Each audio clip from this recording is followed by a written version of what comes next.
صلی اللہ علیہ وسلم۔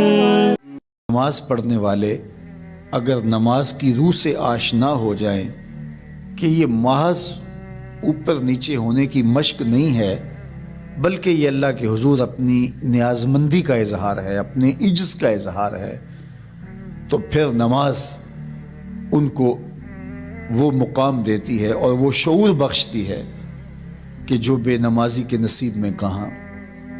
انسان کے اشرف اعضاء اس کے سر میں ہیں، بولنے کی قوت زبان سر میں، دیکھنے کی قوت آنکھیں سر میں، سننے کی قوت کان سر میں، سوچنے کی قوت دماغ سر میں، سونگھنے کی قوت ناک سر میں، اور یہ سر مالک کے در پہ۔ اور زبان سے بندہ کیا کہہ رہا ہے؟ سبحان ربی الاعلی، مالک تو سب سے اعلیٰ ہے۔ اور اپنا رویہ اور عمل کیا ہے کہ اپنی ناک بھی خاک پہ رکھی ہے، پیشانی بھی خاک پہ رکھی ہے، اور باقی اعضاء بھی خاک پہ ہیں۔ تو گویا عملاً یہ بتا رہا ہے مالک مجھ سے نیچا کوئی نہیں اور تجھ سے اونچا کوئی نہیں۔ اور اگر وہ نماز کی روح سے آشنا ہو جائے تو سجدے سے سر اٹھانے سے قبل اللہ سارے اس کے بوجھ اتار دے، اس کے من میں روشنیاں کر دے۔ تو نماز بندگی کا شعور دیتی ہے، من میں چراغاں کرتی ہے۔ اللہ کے حضور جھکنے سے بندہ ایسا بندہ کامل بن جاتا ہے کہ پھر وہ کسی اور کے آگے نہیں جھکتا۔ تو اپنی اولاد کو نماز کی محبت دو، نماز کی ترغیب دو، نماز کی عادت دو اور نماز کا حکم دو، اور ان کی عادت راسخ ہو جائے، طبیعت میں پختگی کے ساتھ نماز کو اختیار کرنا ان کی طبع میں جم جائے۔ نماز ان کی طبیعت میں نظم پیدا کرے گی، ان کو نظم و ضبط کا پابند بنائے گی، اور ان کی صحت کی ضامن ہوگی، اور ان کے باطن کی طہارت کا سبب اور ذریعہ ہوگی۔ اس لیے کہا کہ اللہ کے حضور جھکنا نہ بھولنا اور نماز قائم کرنا۔ نماز کا تعلق اپنے آپ سے ہے کہ وہ اپنے آپ کو سنوارتا ہے، تقرب اللہ کے لیے اس کی اپنی عملی کوشش ہے۔ بندے اور خدا کا ایک ربط ہے نماز۔ اسی طرح یہ خیال کہ میرا مالک مجھے دیکھ رہا ہے، اس سے بھی تہذیب نفس ہوتی ہے، باطن کی تربیت ہوتی ہے۔ انسان ایک حصار میں آ جاتا ہے، ایک پہرے میں آ جاتا ہے کہ میرا اللہ مجھے دیکھ رہا ہے، اور پھر وہ قدم پھونک پھونک کے رکھتا ہے۔ وہ اچانک لوگ بیٹھے ہوئے ہوں نا، تو آج کل یہ سوشل میڈیا کا زمانہ ہے، تو کوئی کیمرہ سیدھا کر لے تو ایک دم مرتب ہو جاتے ہیں، اس لیے کہ اب ہماری تصویر آنے والی ہے۔ یا کوئی کسی کو کہے کہ جناب آپ لائیو جا رہے ہیں، تو وہ بالکل اپنی حرکات سکنات منظم کر لیتے ہیں، کپڑے سیدھے کرنے لگ جاتے ہیں، اس لیے کہ ہم لائیو جا رہے ہیں۔ وہ لائیو چاہے 5 آدمی دیکھ رہے ہوں، چاہے 10 آدمی دیکھ رہے ہوں، لیکن پھر بھی چونکہ ہم لائیو جا رہے ہیں تو اپنی حرکات سکنات مرتب کر لیں گے، منظم ہو جائیں گے۔ اور جب یہ یقین ہو کہ میرا اللہ مجھے دیکھ رہا ہے، یہ ساری حرکتیں وہاں لائیو جا رہی ہیں، تو پھر دل میں برا خیال بھی آنے لگے گا تو اس کو روکیں گے کہ میرا اللہ تو دیکھ رہا ہے۔ پھر بولی بھی مرتب ہو جائے گی، پھر رویے بھی مرتب ہو جائیں گے، طرز معاشرت بھی منظم ہو جائے گا، آنکھیں بھی نہیں بھٹکیں گی، خیال بھی نہیں بہکیں گے، سوچیں بھی آوارہ نہیں ہوں گی، چاہے آپ بند کمرے میں کیوں نہ ہوں، پھر بھی منظم رہیں گے، اس لیے کہ میرا اللہ مجھے دیکھ رہا ہے۔ تو یہ یقین زندگی کو منظم کرتا ہے۔ تو اس کا تعلق بھی انسان کی ذات سے تھا۔ نماز سے بھی تہذیب نفس ہے، اللہ سے تقرب حاصل ہوتا ہے۔ اب کہا تو خود غرض نہ بننا کہ اپنے آپ کو سنوار لیا اور کافی ہے، نہیں، لوگوں کو بھی نیکی کا حکم دینا۔ وَأْمُرْ بِالْمَعْرُوفِ وَانْهَ عَنِ الْمُنْكَرِ، لوگوں کو نیکی کا حکم دینا اور برائی سے منع کرنا لوگوں کو، یہ مومن کی زندگی ہے۔ ہمارے بعض وہ ملنگ بابے جو ہوتے ہیں وہ کہتے ہیں جی نماز پڑھنے کا حکم نہیں دیا گیا، نماز قائم کرنے کا حکم دیا گیا ہے، ہم نے دل کے قائم کی ہوئی ہے۔ یہ ان کی خود ساختہ توجیہ ہے۔ نماز قائم کرنے کا حکم اہل ایمان کو دیا گیا حضور کی وساطت سے، اور حضور علیہ السلام کو حکم دیا گیا کہ نماز قائم کریں، تو آقا کریم علیہ السلام سے بہتر اس کا مفہوم کون سمجھ سکتا ہے؟ تو آقا کریم نے رکوع اور سجود والی نماز پڑھی اور قیام نماز کا عملی اظہار لوگوں کے سامنے رکھا. پھر اس کے اندر کیفیت کس قدر ہو تو یہ پھر جتنی قربت اللہ کی بندے کو نصیب ہوگی اس قدر وہ آگے بڑھتا چلا جائے گا. تو یہ باطل توجیہات یہ جاہل لوگوں کی، جس کے بدن سے بدبو کے ببوکے پھوٹ رہے ہوں اور جس کے جسم میں جوئیں پڑی ہوں اور جس نے 6 سال سے غسل نہ کیا ہو، وہ اس اعتماد سے کہہ رہا ہوتا ہے ہم نے قائم کی ہوئی ہے، ہم نے دل کی قائم کی ہوئی ہے. اللہ اکبر. تو یہ اس معاشرے میں ایسے لوگوں کو ماننے والے اور ایسے لوگوں کی باتوں کو غور سے سننے والے اور ان جاہلانہ باتوں کو معرفت کی باتیں قرار دینے والوں کی کمی بھی نہیں ہے. تو اللہ تعالیٰ جل شانہ سے ہدایت مانگنی چاہیے کہ اللہ ہمیں ہدایت کا نور نصیب فرمائے. تو اقامت نماز سے کیا مراد ہے؟ اس کے فرائض کے ساتھ ادا کرنا، یا پھر رکوع سجود تلاوت کا اتمام اور اس میں خشوع کا اور خضوع کا اظہار اور اس میں مکمل ڈوب جانا کہ گویا تم اللہ کی عبادت کر رہے ہو تو اس کو دیکھ رہے ہو. اور حضرت عثمان غنی رضی اللہ تعالیٰ عنہ فرماتے ہیں کہ جس نے صحیح وضو کیا، حضور علیہ السلام سے روایت کہ جس نے صحیح وضو کیا جس طرح میں نے وضو کیا ہے اور 2 رکعت پڑھی اور اس میں اس کو کسی غیر کا خیال نہ آیا تو اللہ تعالیٰ اس کے پچھلے سارے گناہ معاف کر دیتا ہے صرف 2 رکعت سے. لیکن اگر ساری نماز ہی خیالوں سے بھری پڑی رہی اور تصورات کہیں اور بھٹکتے رہے اور انسان کھڑا نماز میں ہے لیکن بہکتا کہیں اور رہا تو پھر وہ نماز کی صحیح اقامت نہیں ہوگی. تو اقامت صلاۃ سے مراد جو ہے وہ یا تو اس کو فرائض و واجبات کے ساتھ ادا کرنا اور دوسرا مفہوم کے خشوع کے ساتھ پورے اراکین کا اعتدال اور اتمام. تو دونوں اس کے مفہوم بیان فرمائے گئے ہیں.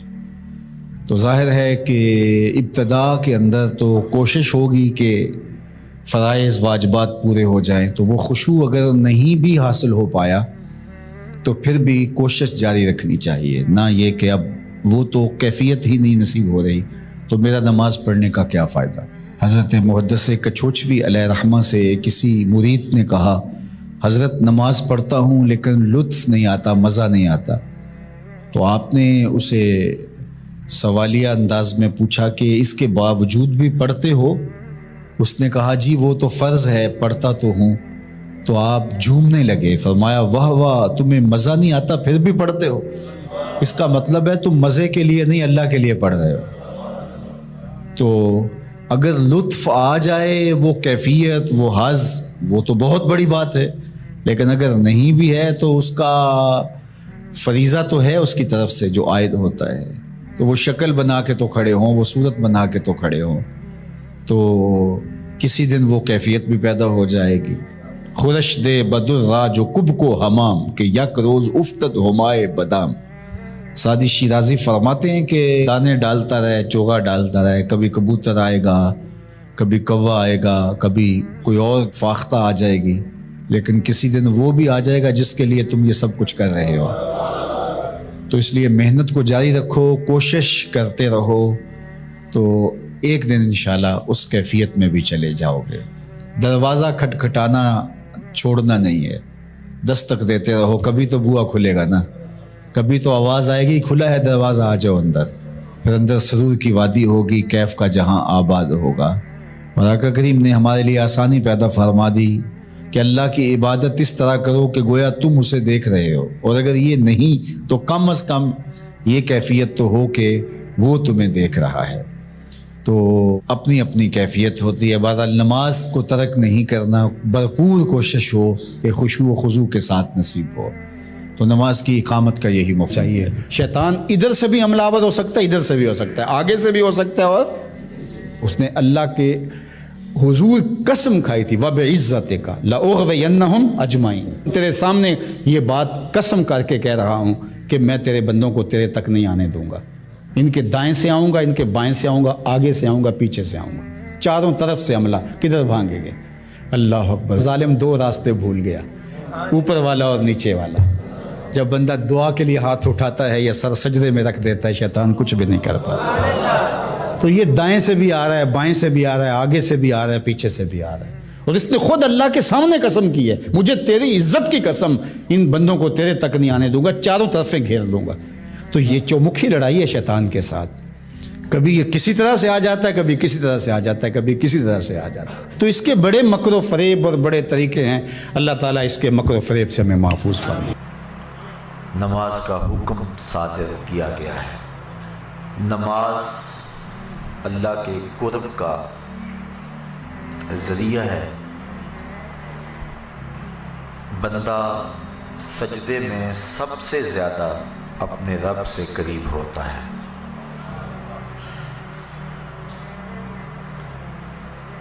انسان اشرف المخلوقات ہے۔ جتنی بھی مخلوقات کے انداز عبادت ہیں وہ سارے نماز کے اندر جمع کر دیے گئے۔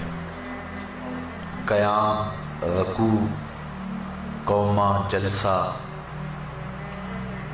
سارا کچھ نماز کے اندر جمع کر دیا گیا۔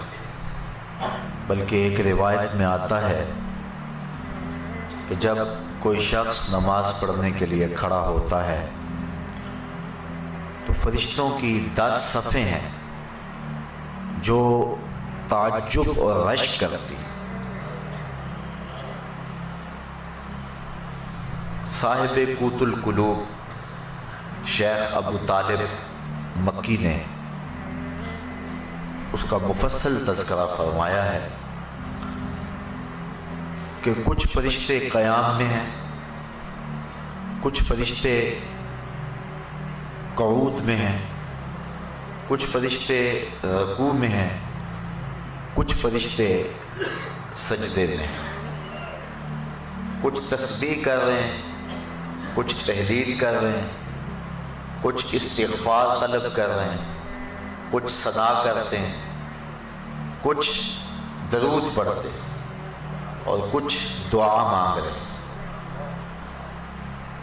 جو رکوع کرتا ہے وہ ہمیشہ رکوع میں ہے، سجدہ اس کا مقصود نہیں ہے۔ جو قیام میں ہے وہ قیامت تک قیام میں ہی رہے گا۔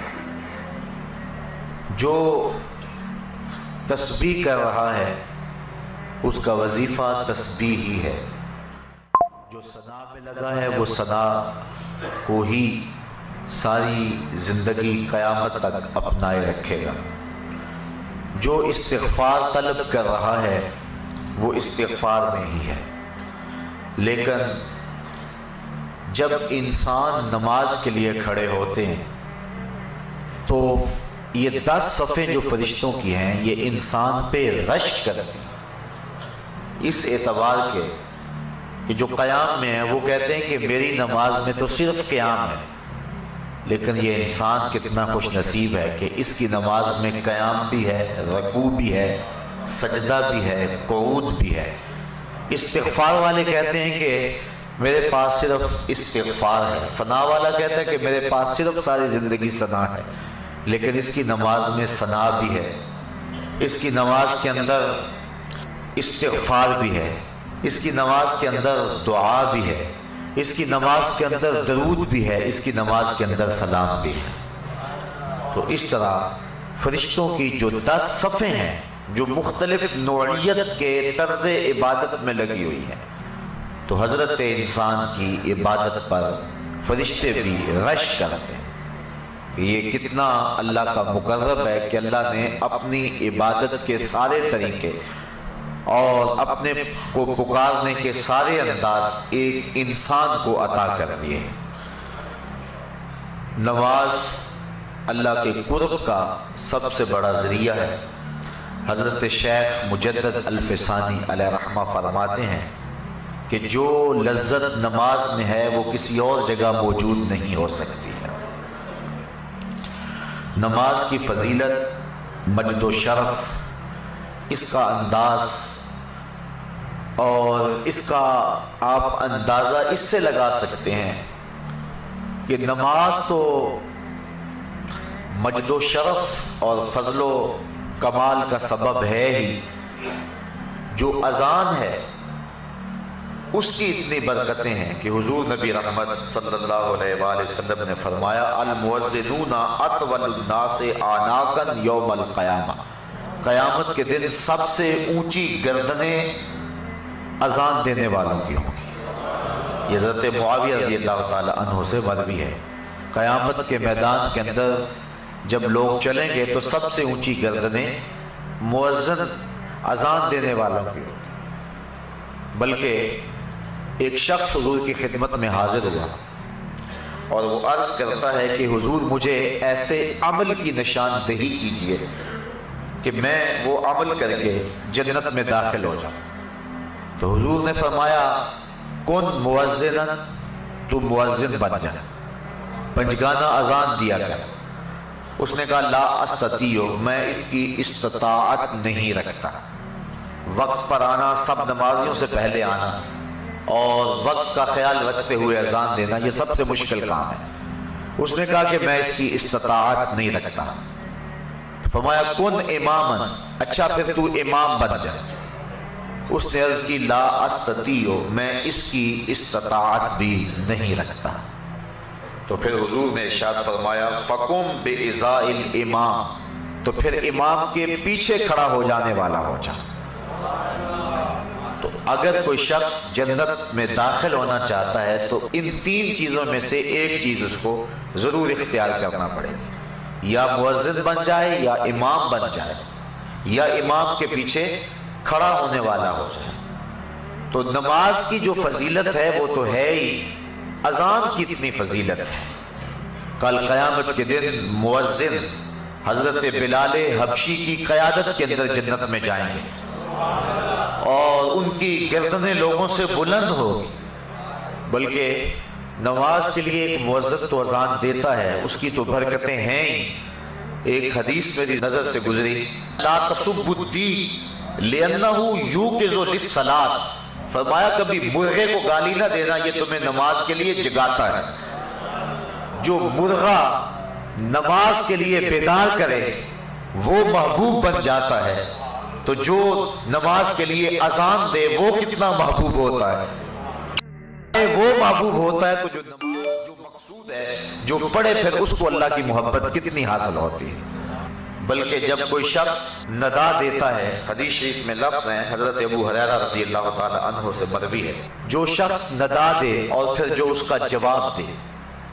حضرت بلال حبشی نے ندا دی، حضور کے ساتھ صحابہ تھے۔ جب حضرت بلال حبشی خاموش ہوئے تو حضور نے ارشاد فرمایا من قال مثل ھذا یقینا دخل الجنہ، جس نے یقین کے ساتھ جو بلال نے کہا ہے وہ جواب میں کہے، یعنی اذان کا جو جواب دے دے، فرمایا جو یقین کے ساتھ اذان کا جواب دے دے، فرمایا وہ سیدھا جنت میں جائے گا۔ ابھی نماز کی جو فضیلت ہے وہ ایک بہت بڑا امر ہے۔ اذان دینے والے کی جو برکتیں ہیں اور اس کو جو مجد و شرف ملتا ہے، اور اذان کی جو پکار پہ لبیک کہتا ہے۔ لوگ تین طرح کے ہیں، ایک وہ ہیں کہ جب اذان ملتی ہے تو وہ فوراً سارے کام چھوڑ کے نماز کی تیاری میں لگ جاتے ہیں۔ ایک روایت میں آتا ہے قیامت کے دن کچھ لوگ جن کے چہرے ستاروں اور موتیوں کی طرح چمکتے ہوں گے، وہ ظاہر ہوں گے، لوگوں کی ایک جماعت ہوگی۔ فرشتے ان کو پوچھیں گے تم کون ہو؟ تو وہ عرض کریں گے کہ ہم وہ لوگ ہیں کہ جو ہی اذان ہوتی تھی ہم سارے کام چھوڑ دیتے تھے اور فوراً وضو کر کے مسجد کا رخ کرتے تھے۔ تو فرشتے انہیں مبارک دیں گے اور جنت کا مجدہ دیں گے۔ پھر ایک جماعت اور آئے گی جن کے چہرے چاند کی طرح چمک رہے ہوں گے۔ فرشتے انہیں پوچھیں گے تم کون ہو؟ تو وہ کہیں گے کہ ہم وقت داخل ہونے سے پہلے ہی وضو کر لیا کرتے تھے اور اذان کے ساتھ ہی مسجد کی طرف چل دیتے تھے۔ فرشتے انہیں مبارک دیتے ہیں اور جنت کا مجدہ دیتے ہیں۔ پھر ایک اور جماعت آئے گی جن کے چہرے سورج کی طرح چمکدار ہوں۔ فرشتے پوچھیں گے تم کون ہو؟ تو وہ کہیں گے کہ ہم وہ لوگ ہیں کہ ہم وضو کر کے طہارت بنا کے مسجد میں پہنچ جاتے تھے تو اذان ہوتی تھی، یعنی ہم اذان مسجد میں ہی سنتے تھے۔ حضرت سعید بن المسیب رضی اللہ تعالی عنہ جلیل القدر تابعی، آنکھوں سے نابینے تھے لیکن جو روشنی دل میں تھی، جو بینا ہیں ان کے پاس بھی وہ اجالے کہاں ہو سکتے ہیں جو حضرت سعید بن المسیب کے پاس تھے۔ اللہ اکبر، کہتے ہیں 40 سال تک حضرت سعید بن المسیب نے جو ہے وہ تکبیر اولا بھی قضا نہیں ہونے دی، اسی وجہ سے ان کا نام پڑ گیا تھا حمامت المسجد، مسجد کا کبوتر، یعنی جس طرح کبوتر ہیں مسجدوں کے اندر رہتے ہیں تو حضرت سعید بن المسیب کا یہ نام پڑ گیا تھا۔ حالانکہ وہ آنکھوں سے نابینے تھے لیکن انہوں نے مسجد کی حاضری کا اس طرح التزام کیا کہ ان کا نام ہی حمامت المسجد پڑ گیا تھا۔ بلکہ جب یزید نے مدینے کو اجاڑا ایام حرہ میں، جب اس نے 3 دن تک اہل مدینہ کو سخت پریشان رکھا اور اس کے گھوڑے مسجد نبوی کے اندر باندھے گئے، اس وقت جو بھی پکڑا جاتا اس کو قتل کر دیا جاتا، تو حضرت سعید بن المسیب ان ایام کے اندر بھی مسجد میں رہے۔ فرماتے ہیں کہ لیکن میں پریشان تھا کہ ظہر کا وقت ہوگا کون بتائے گا، مغرب عشاء کا وقت ہوگا کون بتائے گا۔ 3 دن تک مسجد نبوی میں نہ اذان ہوئی نہ اقامت ہوئی۔ یہ بڑے خطرناک دن آئے ہیں، اور یہ یزید بدبخت نے جس طرح کربلا میں ظلم کیا، اس نے مکہ المکرمہ میں بھی ظلم کیا اور اس نے مدینہ رسول میں بھی ظلم کیا، اور 3 دن تک مسجد نبوی میں اس کے ظلم کی وجہ سے اذان اور اقامت نہیں ہوئی۔ حضرت سعید بن المسیب آنکھوں سے نابینے تھے، اور جب بھی کوئی یزید کے فوجی آتے تو نابینا سمجھ کے چھوڑ جاتے۔ فرماتے ہیں میں پریشان تھا کہ مجھے نمازوں کے وقت کا کون بتائے گا۔ اس مشکل وقت میں انہیں یہ پریشانی لاحق تھی کہ کہیں نماز کا وقت نہ گزر جائے، تو کہتے میں حضور کے روضے کے پاس بیٹھا تھا، فلم ازل اسمع الاذان والاقامت من قبر رسول اللہ صلی اللہ علیہ وسلم، اور میں جب بھی پھر نماز کا وقت آیا گنبد خضرا سے اذان کی آواز بھی آئی اور اقامت کی آواز بھی آئی۔ تو جو شخص اہتمام کریں کہ ہم نے تکبیر اولا کو قضا نہیں کرنا ہے، ان کے لیے پھر اللہ یوں بھی اہتمام فرما دیتا ہے۔ ان حالات میں بھی ان کی تکبیر اولا قضا نہیں ہوئی، اور 3 دن تک گنبد خضرا کے مکین کے ساتھ مل کے نمازیں پڑھتے رہے۔ یہ حضرت سعید بن المسیب رضی اللہ تعالی عنہ کا اعزاز ہے، یہ ان کی تکریم ہے، یہ ان کی عزت افزائی ہے۔ اللہ اکبر۔ حضور فرمایا کچھ لوگ مسجدوں کی میخیں ہوتی ہیں، جس طرح کیل ٹھکا ہوتا ہے وہ مسجدوں میں یوں وابستہ ہوتے ہیں، اور اگر کسی وجہ سے وہ مسجد کی حاضری سے قاصر ہو، بیماری کی وجہ سے اگر وہ مسجد میں نہیں آ رہے، اللہ کے فرشتے ان کا حال پوچھنے کے لیے جاتے ہیں۔ یہ ان کا اعزاز ہے، یہ ان کی تکریم ہے۔ بلکہ فرمایا سبعۃ یظلھم اللہ تعالی فی ظلہ یوم لا ظل الا ظلہ، امام عادل وشاب نشأ فی عبادۃ اللہ ورجل قلبہ معلق بالمساجد ورجل دعته امرأة ذات منصب وجمال فقال انی اخاف اللہ ورجلان تحابا فی اللہ اجتمع علیہ وتفرقا الیہ ورجل تصدق بصدقة فأخفاها حتى لا تعلم شماله ما تنفق يمينه ورجل ذکر اللہ خالیا ففاضت عیناہ۔ فرمایا 7 اشخاص ایسے ہیں قیامت کے دن جب کوئی سایہ نہیں ہوگا، اللہ ان 7 کو اپنے عرش کا ٹھنڈا سایہ عطا فرمائے گا۔ ان میں سے جو تیسرا شخص بیان فرمایا، حدیث طویل ہے، وَرَجُلٌ قَلْبُهُ مُعَلَّقٌ بِالْمَسَاجِدِ، وہ آدمی جس کا دل مسجد کے ساتھ لگا ہوا ہے، اسے جب بھی ڈھونڈو مسجد میں ملے گا، مسجد کے ساتھ وابستہ ہے، مسجد کی تعمیر کے لیے، مسجد کی آبادی کے لیے، مسجد کی صفائی کے لیے، اس کا دل مسجد سے وابستہ ہے۔ حضور فرمایا کل قیامت کے دن جب کوئی سایہ نہیں ہوگا، اس شخص کو اللہ اپنے عرش کا ٹھنڈا سایہ نصیب فرما دے۔ اللہ اکبر۔ تو اذان، اقامت اور مسجد یہ نماز سے متعلقہ چیزیں ہیں، اور اللہ تعالیٰ نے ان متعلق چیزوں پر بھی وہ برکتیں اور وہ شرف رکھا ہے کہ انسان کی نجات کی یہ چیزیں ضمانت ہیں، تو پھر جو نماز ہے، نفس نماز، پھر اس کی کیفیت کیا ہو؟ بلکہ ایک حدیث میں آتا ہے اذا صبب بالصلاۃ فتحت ابواب السماء واستجیبت دعا، جب اقامت ہوتی ہے تو اللہ آسمان کے دروازے کھول دیتا ہے، اور یہ جو اقامت کا وقت ہوتا ہے، اس وقت جو دعا مانگو اللہ وہ دعا پوری فرما دیتا ہے۔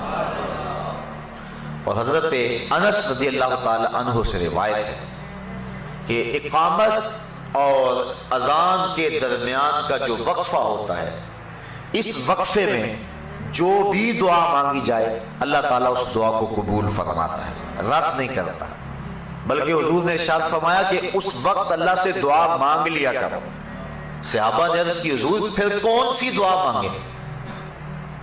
اس وقت، اس اہم وقت میں ہم اللہ سے کون سی دعا مانگے؟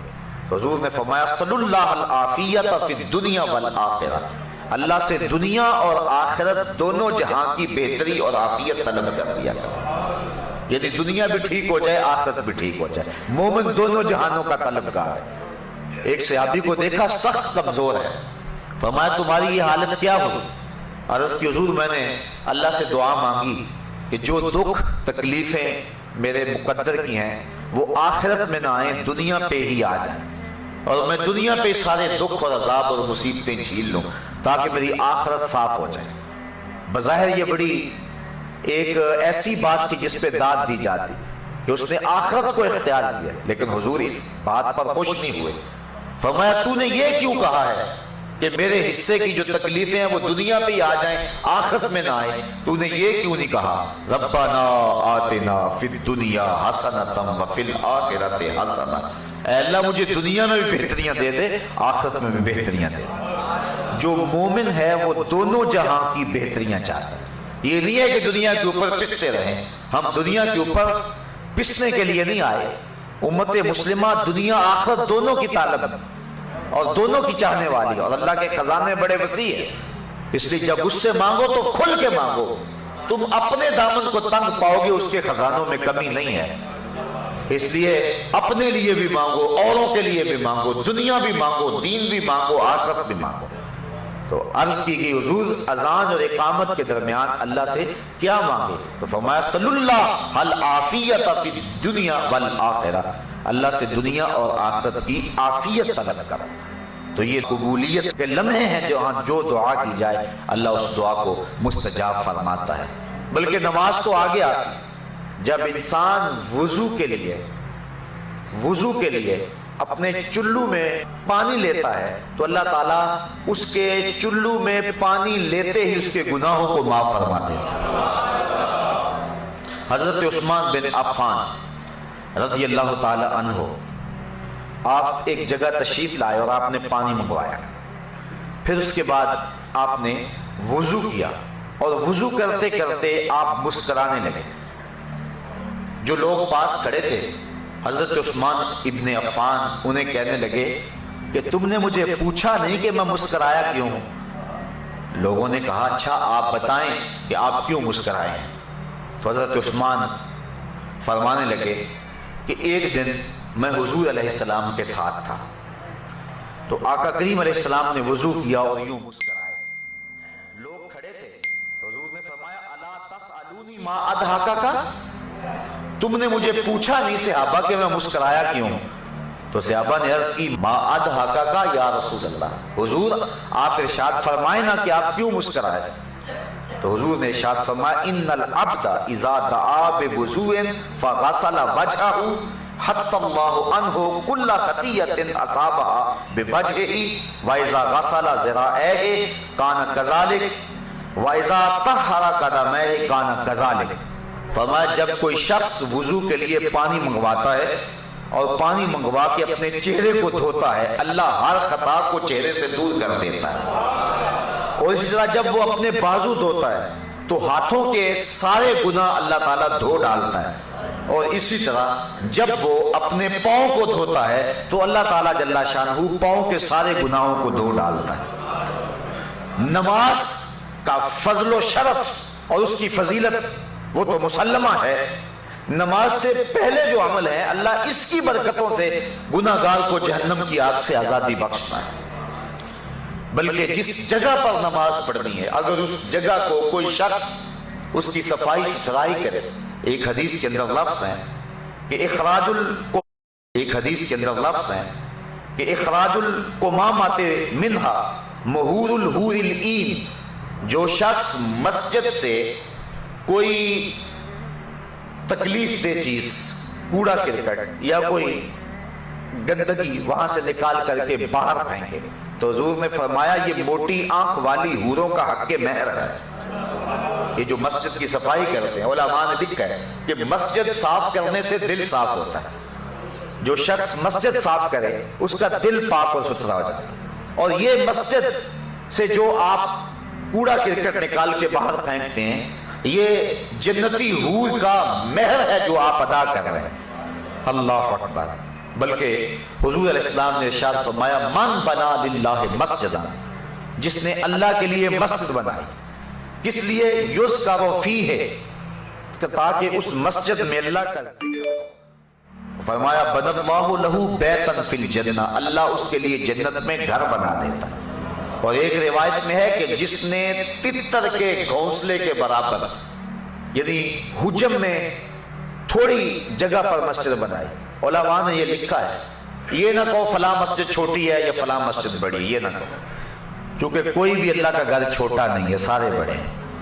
یہ کہو فلاں میں نمازی زیادہ آتے ہیں، فلاں میں نمازی تھوڑے آتے ہیں، نمازیوں کی گنجائش کم ہے فلاں میں، اور فلاں میں جو ہے وہ نمازیوں کی گنجائش زیادہ ہے، یہ کہو۔ بعض ہم عموماً ہمارے ہاں روزمرہ یہی ہے، ہم کہتے ہیں وہ چھوٹی سی مسجد، چھوٹی نہیں کہنا چاہیے مسجد کو، جس چیز کا تعلق رب سے ہو جائے پھر وہ چھوٹی نہیں رہتی، وہ بڑی ہو جاتی۔ اس لیے اس مزاج کو بدلنے کی ضرورت ہے۔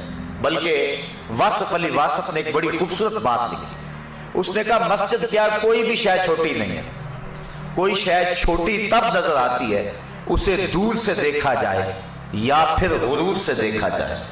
جب کسی کو دور سے دیکھو یا پھر غرور سے دیکھو تو وہ چھوٹا نظر آئے گا، ورنہ کوئی بھی شے کارخانہ قدرت میں چھوٹی نہیں ہے، ہر شے باعظمت ہے۔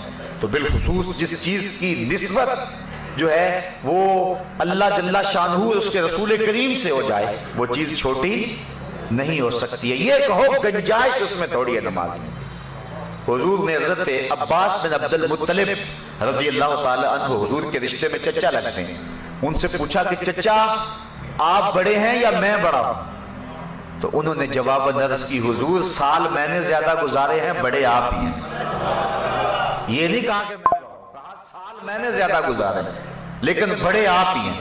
تو جب نسبت اچھی جگہ ہو تو پھر اپنی زبان کو احتیاط کے ساتھ حرکت دینی چاہیے۔ تو علماء نے اس جزئیے کو بیان کیا ہے کہ یہ نہ کہو چھوٹی مسجد یا بڑی مسجد، بلکہ کہو فلاں مسجد میں نمازیوں کی گنجائش تھوڑی ہے، چھوٹی اس کو نہیں کہہ سکتے ہیں۔ تو جس نے تتر کے گھونسلے کے برابر، یعنی اتنی تھوڑی جگہ پر مسجد بنائی، اللہ اس کا بھی جنت میں محل بنا دیتا ہے۔ تو جس جگہ سجدہ کرنا ہے، جس جگہ پیشانی رکھنی ہے، اللہ اکبر، وہ جگہ بھی اتنی برکتوں کی حامل ہے۔ بلکہ فرمایا کہ خیر الاماکن، بہترین جگہیں روئے زمین پہ ہیں تو وہ مسجدیں ہیں، اور بدترین جگہیں اگر روئے زمین پہ ہیں تو وہ اسواق یعنی بازار ہیں۔ حکم ہے مسجد میں جلدی جاؤ اور دیر سے آؤ، بازار میں دیر سے جاؤ اور جلدی واپس آؤ۔ گو ہمارا انداز اس سے مختلف ہے، لیکن حکم یہی ہے کہ مسجد میں جلدی جاؤ، دیر سے واپس پلٹو۔ بلکہ ایک حدیث میں آتا ہے جس نے نماز فجر مسجد میں پڑھی اور پھر وہ ذکر و اذکار میں لگا رہا، بیٹھا رہا حتیٰ کہ سورج طلوع ہو گیا، اور پھر اس نے 2 رکعت پڑھی جس کو صلاۃ الاشراق کہتے ہیں، تو فرمایا اس کو مقبول حج اور عمرے کا اللہ ثواب عطا فرماتا ہے۔ اللہ اکبر۔ تو یہ برکتیں ہیں اللہ کے پاک گھر کی جہاں نماز ادا ہونی ہے۔ باقی رہی بات نماز کی، اس کی کیا فضیلت ہے، تو آئیے حضرت نبی رحمت صلی اللہ علیہ وسلم کا ایک فرمان جس کو امام بخاری نے حضرت ابو ہریرہ رضی اللہ تعالی عنہ سے نقل کیا ہے، صحابہ سے مخاطب ہو کے کہا ارائیتم لو ان نہرا بباب احدکم یغتسل کل یوم خمسا ما تقول ذلك یبکی من درنہ قالوا لا یبکی من درنہ شیئا قال فذلك مثل الصلوات الخمس یمحو اللہ بہ الخطایا۔ فرمایا صحابہ ایک بات تو بتاؤ، اگر کسی شخص کے دروازے کے سامنے سے کوئی نہر گزرتی ہو اور وہ دن میں 5 مرتبہ اس نہر میں غسل کرے، مجھے بتاؤ کیا اس کے بدن پر کوئی میل کچیل باقی رہے گی؟ صحابہ نے عرض کی حضور اس کے بدن پر کوئی میل باقی نہیں رہے گی۔ فرمایا یہی 5 نمازوں کی مثال ہے، جو شخص پنجگانہ نماز پڑھتا ہے اس کے بدن پر گناہوں کا کوئی میل باقی نہیں رہتا۔ اللہ تعالیٰ گناہوں کو دھو دیتا ہے جس شخص نے پنجگانہ نماز کا مزاج بنا لیا۔ صحابہ فرماتے ہیں، اور یہ بھی حضرت امام بخاری نے حضرت عبداللہ رضی اللہ تعالیٰ عنہ سے روایت نقل کی ہے کہ حضور سے سوال کیا گیا ای العمل احب الی اللہ، حضور سب سے زیادہ اللہ کو محبوب عمل کون سا ہے، یعنی کون سا وہ عمل ہے جو اللہ کو سب سے زیادہ محبوب ہے؟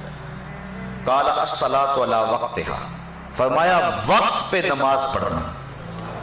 اولاد بنی آدم کے جتنے بھی اعمال ہیں، اچھے نیک صالح اعمال، ان میں سے اللہ کو سب سے زیادہ محبوب عمل جو ہے وہ وقت پہ نماز پڑھنا ہے۔ ثم ایو، صحابہ نے عرض کی حضور پھر اس کے بعد؟ قالا ثم بر الوالدین، پھر والدین کے ساتھ حسن سلوک کرنا۔ نماز کے بعد سب سے زیادہ اہمیت والدین کے ساتھ حسن سلوک کی ہے۔ آج کل من جملہ قباحتوں میں یہ قباحت بہت زیادہ پائی جا رہی ہے کہ لوگ اپنے والدین کی تعظیم نہیں کرتے، ان کی تذلیل کرتے ہیں۔ حضور نبی رحمت صلی اللہ علیہ وسلم کی خدمت میں ایک شخص حاضر ہوا اور اس نے عرض کی کہ حضور میرا بیٹا اپنی چیزوں کو مجھے ہاتھ نہیں لگانے دیتا۔ تو حضور علیہ السلام نے اس کے بیٹے کو بلایا، پوچھا، اس نے عرض کی حضور اس کو پتہ نہیں ہے تو یہ میری چیزیں خراب کر دیتا ہے۔ امام طبرانی نے موجب میں یہ روایت بیان کی، حضور کی آنکھوں میں آنسو آ گئے اور حضور فرمایا ایک وقت وہ تھا کہ اس کی چیزیں تو خراب کرتا تھا، اس نے تو نہیں کہا تھا کہ یہ میری چیزیں خراب کرتا ہے اور میں ہاتھ نہیں لگانے دوں گا۔ پھر حضور نے وہ تاریخ ساز جملہ ارشاد فرمایا انت و مالک لابیک، فرمایا تو بھی اور تیرا مال بھی تیرے باپ کا ہے، یعنی باپ جس طرح چاہے تصرف کر سکتا ہے تو اس کو روک نہیں سکتا ہے۔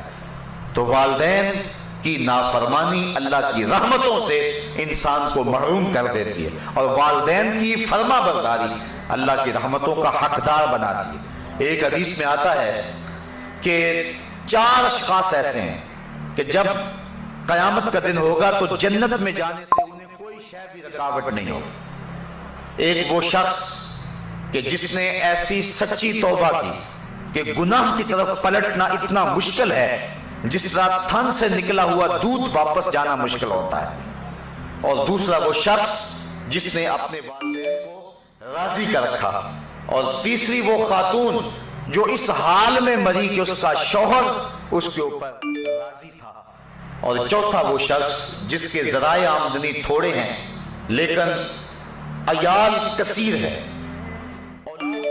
لیکن اس کے باوجود اس نے اپنی اولاد کے پیٹ میں حرام کا ایک لقمہ بھی نہ جانے دیا۔ تو فرمایا کل قیامت کے دن کوئی چیز اس کو جنت میں جانے سے نہیں روک سکے۔ تو والدین کی فرما برداری کرنا یہ نماز کے بعد اہم فریضہ ہے۔ والدین مبتلا ہیں تکلیف میں اور بندہ کہتا ہے کہ میں جہاد پہ جاؤں، حضور نے اس کی حوصلہ شکنی فرمائی، اور وہ بخاری شریف کی روایت ہے۔ ایک شخص نے اذن جہاد طلب کیا تو فرمایا احی والداک، کیا تیرے والدین زندہ ہیں؟ قال نعم، عرض کی ہاں حضور میرے والدین زندہ ہیں۔ قال ففیہما فجاہد، کہا جا ان کی خدمت کر، یہی تیرا جہاد ہے۔ والدین فالج زدہ اور بیٹا تبلیغی چلا کاٹنے گیا ہو، اسلام تو اس کی حوصلہ افزائی نہیں کرتا۔ ماں باپ کو ضرورت ہو اور بیٹا پیر کی چوکھٹ پہ جا کے بیٹھا ہو، اسلام تو اس کی حوصلہ افزائی نہیں کرتا۔ ہمارے سامنے حضرت اویس کرنی کی مثال موجود ہے۔ حضور قمیص کے بٹن کھول کھول کے لمبے سانس لیا کرتے تھے اور فرماتے مجھے یمن سے یار کی خوشبو آتی ہے۔ کسی نے کہا حضور وہ کون ہے جو آپ کو ملنے بھی نہیں آیا؟ لوگ کہاں کہاں سے آگے، یمن تو دور بھی نہیں ہے۔ تو وہ ملنے بھی نہیں آیا آپ کو؟ تو فرمایا اس کی بوڑھی اور نابینا ماں ہے جس کی خدمت اسے میرے حضور آنے سے روکے ہوئے، بلکہ فرمایا کوئی اویس کو ملے اور میرا سلام دے اور اس کو کہے کہ میری امت کی بخشش کی دعا کرے۔ حضرت عمر فاروق اور حضرت علی المرتضیٰ دونوں گئے، حضور کا سلام پیش کیا۔ حضرت اویس کرنی نے جب سنا تو آنکھوں میں آنسو ڈال آئے اور بار بار کہتے تھے بتاؤ حضور کے لبوں پہ میرا نام کیسے آیا تھا، کیسے کہا تھا اویس کو سلام دینا۔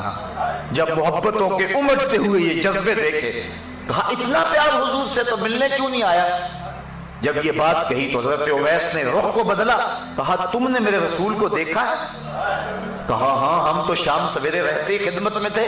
کہا پھر بتاؤ حضور کے ابرو جڑے ہوئے تھے یا کھلے ہوئے تھے؟ اب یہ حیرت زدہ ہو گئے۔ کہا مجھ سے پوچھ لو جس نے نہیں دیکھا، کوئی دور سے دیکھتا تو جڑے ہوئے نظر آتے، قریب آ کے دیکھتا تو کھلے ہوئے نظر آتے۔ تو معلوم یہ ہوا کہ جو ماں باپ کی خدمت میں رہا وہ حضور کی صحبت سے بھی محروم نہیں رہا، حضور کے قرب کی دولت سے بھی وہ مالا مال رہا ہے۔ حضرت بایزید بستامی کہتے ہیں کہ میں نے اپنی ماں کے آگے ہاتھ جوڑے، میں نے کہا امی تیرے حق ادا کروں یا کہ اللہ کے حق ادا کروں؟ اپنے حق معاف کر دے، میں اللہ کو منا لیتا۔ ماں نے کہا جاؤ بیٹا۔ 12 سال جنگلوں میں گھومتے رہے۔ ایک دن بستان کے قریب سے گزر رہے تھے، دل میں خیال آیا جاتے جاتے ماں کو سلام کر جاؤں۔ دروازے کو دستک دینے لگا، رات کا موقع تھا۔ خیال آیا کہ ساری زندگی ماں کو سکھ نہیں دیا، دکھ بھی کیوں دوں؟ ماں سوئی ہوگی، میرے لیے اٹھے گی۔ دروازے کے ساتھ لگ کے کھڑے ہو گئے۔ سردیوں کی لمبی رات تھی، ساری رات بیت گئی۔ جب سحری کا وقت ہوا، اندر سے جو نالی آتی تھی وہاں سے پانی آیا۔ سمجھ گئے میری ماں سحری کے لیے اور تہجد کے لیے بیدار ہوئی اور یہ اس کے وضو کا پانی ہے۔ دروازے کو دستک دی، اندر سے آواز آئی بیٹا بایزید ٹھہرو میں آتی ہوں۔ مائیں تو بیٹوں کے دستک کے انداز سے جانتی ہوتی یہ کون سا بیٹا دستک دے رہا ہے، یہ ماں کا پیار۔ ماں نے دروازہ کھولا۔ حضرت بایزید بستامی کہتے ہیں کہ پھٹے ہوئے کپڑے، پیوند لگے ہوئے اور بکھری ہوئی حالت۔ ماں نے جب دیکھا تو آنکھوں میں آنسو مٹائے۔ 12 سال کے بعد بیٹے کو دیکھا تھا۔ ماں نے جب دیکھا تو ہاتھ اٹھا لیا، میرا بیٹا بایزید تیری طلب میں نکلا تھا، تو نے ابھی تک اسے اپنا قرب نہیں دیا۔ یہ جملے تھے ماں کی زبان پر۔ حضرت بایزید کہتے ہیں 12 سال کی ریاستوں سے مجھے جو کچھ نہیں ملا تھا ان جملوں سے مل گیا۔ میں نے کہا مالک میں تجھے کہاں ڈھونڈ رہا ہوں، تو ماں کی دعاؤں میں ہے۔ تو اگر والدین ناراض ہیں تو عبادت نہیں ہے۔ اور ایک روایت میں آتا ہے جس نے والدین کو تنگ کیا اور اس کے والدین ناراض تھے، قیامت کے دن وہ جنت کی خوشبو بھی نہیں پائے گا، اور جنت کی خوشبو 500 سال کی مسافت سے آنا شروع ہو جائے گی، لیکن وہ جنت کی خوشبو بھی نہیں پائے گا جس کے والدین اس پہ راضی نہیں ہیں۔ تو فرمایا پہلی چیز کیا؟ اللہ کو جو محبوب ترین عمل ہے وہ وقت پہ نماز پڑھنا ہے۔ دوسرا محبوب عمل بر الوالدین، والدین کے ساتھ حسن سلوک کرنا۔ صحابہ نے عرض کی ثم ایو حضور پھر کون سا عمل؟ قال الجہاد فی سبیل اللہ، کہا اللہ کے راستے کے اندر جہاد کرنا۔ تو سب سے اولیت نماز کو، پھر اس کے بعد والدین کے ساتھ حسن سلوک کرنے کو، اور پھر تیسرے نمبر پہ حضور نے جہاد کا ذکر فرمایا۔ حضرت سلمان فارسی رضی اللہ تعالی عنہ سے ایک روایت ہے اور روایت بیان کرتے ہیں حضرت ابو عثمان رضی اللہ تعالی عنہ کہتے ہیں ایک دن میں حضرت سلمان فارسی رضی اللہ تعالی عنہ کے ہمراہ کسی سفر میں تھا۔ خزاں کا موسم تھا اور درختوں کی شاخوں کے اوپر جو پتے تھے وہ زرد ہو گئے ہوئے تھے۔ ایک درخت آیا جس کی ایک شاخ لٹک رہی تھی اور جس کے اوپر زرد پتوں کا گہنا تھا۔ حضرت سلمان فارسی نے اس شاخ کو پکڑا اور جھٹکا دیا، جتنے پتے تھے گر گئے۔ اس منظر کو دیکھ کر کے میں محظوظ ہو رہا تھا کہ حضرت سلمان فارسی میری طرف توجہ پذیر ہوئے اور کہنے لگے ابو عثمان تو نے پوچھا نہیں کہ میں نے ایسا کیوں کیا ہے؟ تو میں نے کہا کہ حضرت آپ بتا دیجئے آپ نے ایسا کیوں کیا ہے؟ کہا ایک دن میں حضور کے ساتھ تھا، سفر کا موقع تھا اور موسم یہی تھا۔ درخت کی ایک شاخ لٹک رہی تھی جس کے اوپر زرد پتے تھے۔ حضور آگے بڑھے اور شاخ کو پکڑ کے حضور نے جھٹکا دیا تو جتنے بھی اس کے اوپر پتے تھے سارے گر گئے اور شاخ اسی طرح خالی ہو گئی۔ تو میں بھی اس منظر کو دیکھ کے معزوز ہوتا رہا۔ حضور نے میری طرف توجہ کی اور فرمایا سلمان تو نے مجھے پوچھا نہیں کہ میں نے ایسا کیوں کیا؟ حضرت سلمان فارسی کہتے ہیں میں نے عرض کی بندہ نواز آپ ارشاد کر دیں کہ آپ نے ایسا کیوں کیا؟ تو حضور نے فرمایا جس طرح میں نے اس شاخ کو جنبش دی اور اس کے اوپر کوئی پتا باقی نہیں رہا، جب کوئی شخص نماز کے لیے کھڑا ہوتا ہے اس طرح سارے گناہ اس کے بدن سے جڑ جاتے ہیں۔ تو یہ نماز کی برکات ہیں۔ حضور نے ارشاد فرمایا مفتاح الجنت الصلاۃ، جنت کی چابی نماز ہے، یعنی چابی کے بغیر تالا نہیں کھلتا۔ تو اگر جنت میں جانے کی آرزو ہے تو پھر نماز کی ادائیگی کا مزاج بنانا ہوگا۔ نماز کی ادائیگی کا مزاج بنا لیں گے تو یہ جنت کو کھولنے والی مفتاح الجنہ، جنت کی یہ چابی ہے۔ بلکہ حضور علیہ السلام نے ارشاد فرمایا اول ما یحاسب بہ العبد یوم القیامہ الصلاۃ، قیامت کے دن بندے سے سب سے پہلا سوال نماز کا ہوگا۔ اگر پہلے سوال کے اندر ہی انسان بے بس ہو گیا تو باقی معاملے تو خراب ہو گئے، اور جس نے اس کے جواب کے اندر آسانی پائی اس کے باقی معاملے بھی اللہ ٹھیک فرما دے گا۔ تو قیامت کے دن بندوں سے سب سے پہلا سوال جو ہے وہ نماز کا ہوگا۔ اور میرے اور آپ کے آقا و مولا نے فرمایا حبب الیہ من دنیاکم ثلاث، لوگوں تمہاری دنیا سے مجھے صرف 3 چیزیں پسند ہیں، الطیب والنساء وجعلت قرۃ عینی فی الصلاۃ، خوشبو، منکوحہ عورتیں، اور میری آنکھوں کی ٹھنڈک نماز میں رکھی گئی ہے۔ حضور نے نماز کو اپنی آنکھوں کی ٹھنڈک قرار دیا۔ بلکہ نماز کی برکات کا عالم یہ ہے کہ حضور نبی رحمت صلی اللہ علیہ وآلہ وسلم نے ارشاد فرمایا، حضرت ربیہ بن قعب اسلمی رضی اللہ تعالی عنہ حضور کی خدمت میں حاضر تھے اور حضور کی خدمت کیا کرتے تھے۔ تو حضور نے فرمایا سل، کوئی سوال کر لیجئے، مانگ لیجئے، ہیں آج وہ مائل بعطا اور بھی کچھ مانگ۔ اللہ اکبر، سل، مانگ لیجئے۔ تو حضرت ربیہ نے کیا مانگا؟ حضرت ربیہ کہتے ہیں فقلت، تو میں نے عرض کی اسألک مرافقتک فی الجنہ، حضور یہاں جس طرح مجھے آپ کا قرب حاصل ہے جنت میں بھی آپ کا قرب نصیب ہو جائے۔ جنت کا لطف تو تبھی نصیب ہوگا کہ اگر آپ کی مرافقت نصیب ہو جائے۔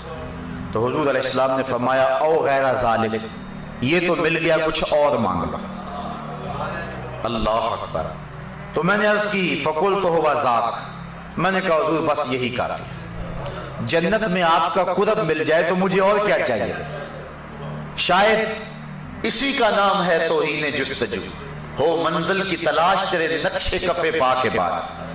اگر آپ کا قرب نصیب ہو جائے تو مجھے اور کسی چیز کی طلب رہتی نہیں ہے، کوئی بھوک ہی نہیں باقی رہتی۔ میں نے کہا بس حضور کافی ہے، ہوا ذاک، بس کافی ہے۔ حضور نے فرمایا فَأَإِنِّي عَلَى نَفْسِكَ بِكَثْرَةِ السُّجُودِ، تو فرمایا کہ کثرت سجود کے ساتھ میری مدد کرنا، یعنی اگر تم جنت جانا چاہتے ہو میں تمہیں وعدہ دیتا ہوں، لیکن یہ نہیں کہ میرے وعدے پر تم جنت کی آرزو میں، جنت کی خواہش میں جو میں نے تم کو وعدہ دیا وہ وعدہ پورا ہوگا، لیکن اس کا یہ مطلب نہیں کہ تم سجدے چھوڑ دو۔ فرمایا اس وعدے کی تکمیل کے لیے تم نے میری کثرت سجود کے ساتھ مدد کرنی ہے۔ تو جنت کی چونکہ چابی ہی نماز ہے، اس لیے حضور نے حضرت ربیہ کو جنت کی بشارت دینے کے بعد بھی یہ بات کہی کہ کثرت سجود سے تو نے میری مدد کرنی ہے۔ کچھ لوگ حدیث کا پہلا حصہ تو بیان کر دیتے ہیں، اگلا حصہ چھوڑ دیتے ہیں۔ حضور نے وعدہ جنت دیا، لیکن اس کا یہ مطلب نہیں ہے کہ وعدہ جنت کے بعد وہ سجدوں کو چھوڑ دے۔ حضور نے 10 صحابہ 10 مبشرہ کے لیے وعدہ جنت دیا، لیکن اس کے باوجود وہ نماز کے معاملے کے اندر کبھی کسی سستی کا ارتکاب نہیں کیا کرتے تھے، بلکہ وہ بہت زیادہ کثرت کے ساتھ سجدے کرنے والے تھے۔ حضور نبی رحمت صلی اللہ علیہ وآلہ وسلم نے ارشاد فرمایا، اور ایک حدیث سنیے، اس کو روایت حضرت عبداللہ ابن عمر رضی اللہ تعالی عنہ فرماتے ہیں کہ صلینا مع رسول اللہ صلی اللہ علیہ وسلم المغرب، ہم نے حضور کے ساتھ مغرب کی نماز پڑھی، فرجع من رجع وعقب من عقب، کچھ لوگ چلے گئے اور کچھ لوگ مسجد میں ہی بیٹھے رہے۔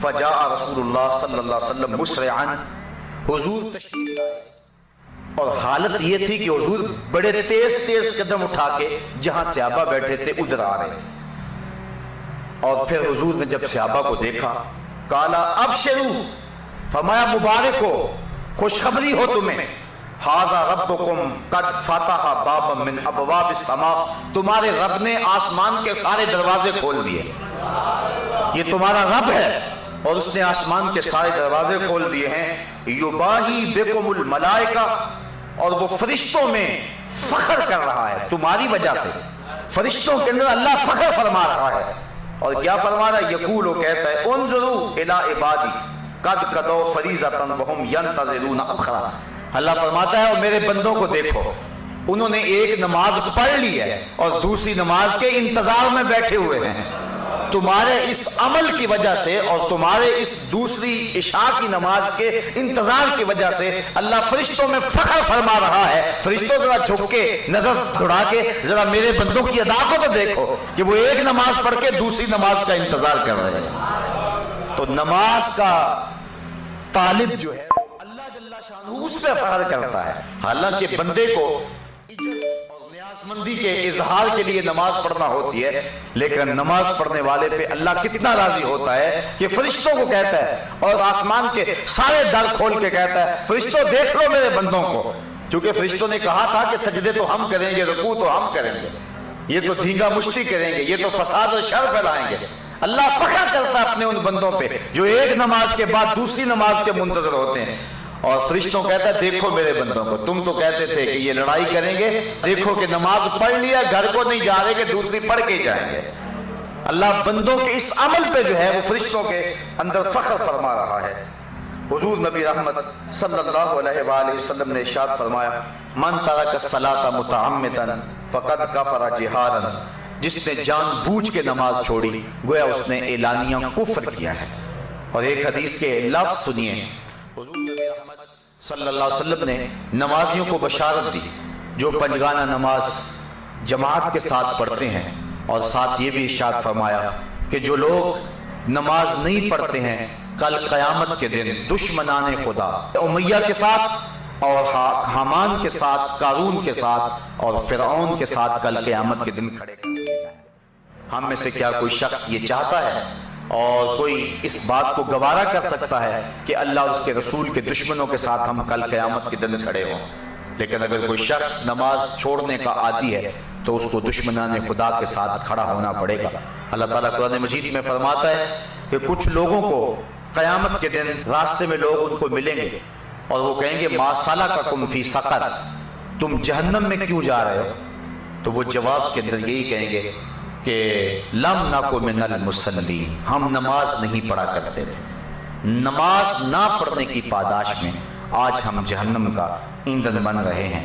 نماز پڑھنے والے اللہ کی رحمتوں کے حقدار ہوں گے، اور جب کوئی بندہ نماز کے لیے کھڑا ہوتا ہے اللہ فرشتوں کو کہتا ہے کہ میرا بندہ میرے حضور کھڑا ہونے لگا ہے، اس کے بدن سے گناہ اتار کے ایک سمت ڈھیر لگا دو تاکہ میرا بندہ میرے حضور پاک صاف ہو کے کھڑا ہو جائے۔ تو بندہ نماز پڑھتا رہتا ہے۔ حدیث میں آتا ہے کہ جب نماز مکمل کر کے جانے لگتا ہے تو فرشتے بارگاہ عزتی میں عرض کرتے ہیں مالک تیرا بندہ نماز پڑھ کے اب واپس جانے لگا ہے، تو اب اس کے گناہوں کا جو ڈھیر الگ کیا ہوا تھا اب دوبارہ اس کے ساتھ لگا دے۔ اللہ فرماتا ہے اس سے گناہ تم نے اتار دی ہیں، اب اترے ہی رہنے دو، اور یہ میرا بندہ ستھرا ہو کے گھر کی طرف پلٹ جائے۔ تو یہ نماز کی برکات ہیں، بدن پہ میل نہیں رہتا، من ستھرا ہوتا ہے، چہرے پہ نور آتا ہے، اندر صفائی ملتی ہے، رزق میں برکت ہوتی ہے۔ جو شخص فجر کی نماز پڑھتا ہے سارا دن اس کو برکتیں نصیب ہوتی ہیں۔ اور ایک حدیث میں آتا ہے کہ جو شخص عشاء کی نماز پڑھ کے سو گیا اس کو آدھی رات تک جاگنے کا ثواب ملا، اور جس نے صبح کی نماز جماعت کے ساتھ پڑھی اس کو پوری رات جو ہے وہ جاگنے کا ثواب ملا۔ تو حضور نے فرمایا جس کو مسجد میں آتے جاتے دیکھو اس کے ایمان کی گواہی دے دو کہ یہ مومن ہے۔ تو مسجد میں اہل ایمان جاتے ہیں اور مسجد اہل ایمان ہی آباد کرتے ہیں۔ صاحبو، نماز وہ پسندیدہ ترین عبادت ہے کہ اللہ کے محبوب علیہ السلام نے اس کو اپنی آنکھوں کی ٹھنڈک قرار دیا وَجُعِلَتْ قُرَّةُ عَيْنِي فِي الصَّلَاةِ، فرمایا میری آنکھوں کی ٹھنڈک نماز کے اندر رکھی گئی ہے۔ ماہ سیام رمضان المبارک کے دامن سے جب نور ہمارے دل میں داخل ہوتا ہے تو ہم نے دیکھا کہ جو لوگ جمعۃ المبارک بھی نماز نہیں پڑھتے ہیں وہ بھی پنجگانہ نماز کے عادی ہو جاتے ہیں۔ کاش اس نور کو اپنے دل کے اندر ہم محفوظ کر لیں اور رمضان المبارک کے بعد بھی ہم نمازوں کے تسلسل کو باقی رکھیں۔ جس نے نماز ضائع کر دی گویا اس نے اپنے دین کو ضائع کر دیا، جس نے نماز قائم نہ کی اس نے دین کا ستون توڑ دیا، اور جس نے دین کا ستون توڑ دیا تو ستون کے بغیر چھت بلا کیسے قائم رہ سکتا ہے۔ اور یہ جو روایت میں نے آپ کے سامنے رکھی، من ترک الصلاۃ متعمدا فقد کفر جہارا، جس نے جان بوجھ کے نماز چھوڑی گویا اس نے اعلانیہ کفر کیا ہے۔ صحابہ فرماتے ہیں مومن اور کافر کے درمیان ہم تو فرق نماز کو سمجھتے تھے، جو نماز پڑھتا تھا ہم سمجھتے تھے مومن ہو گیا تبھی پڑھتا ہے، اور جو نماز نہیں پڑھتا تھا ہم سمجھتے تھے کہ وہ کافر ہے تبھی نہیں پڑھتا، مومن ہوتا تو ضرور پڑھتا۔ امام شافعی اور دیگر ائمہ کا فتویٰ یہ ہے کہ بے نمازی کو قتل کر دیا جائے، لیکن ہمارے امام حضرت امام اعظم ابو حنیفہ فرماتے ہیں نہیں، بے نمازی کو قتل نہ کیا جائے بلکہ اس کو حاکم وقت قید کر دے یہاں تک کہ وہ توبہ کرے اور نماز کا وعدہ کرے تو پھر اس کو چھوڑا جائے۔ حضرت غوث اعظم شیخ عبد القادر جیلانی علیہ رحمہ فرماتے ہیں کہ بے نمازی کو مسلمانوں کے قبرستان میں دفن نہ کرو۔ حضرت سلطان باہو فرماتے ہیں کہ بے نمازی سے خنزیر بھی پناہ مانگتا ہے۔ شیخ سعدی فرماتے ہیں بے نمازی کو قرض نہ دو، جو اللہ کا قرض ادا نہیں کرتا تمہارا قرض کیسے ادا کرے گا۔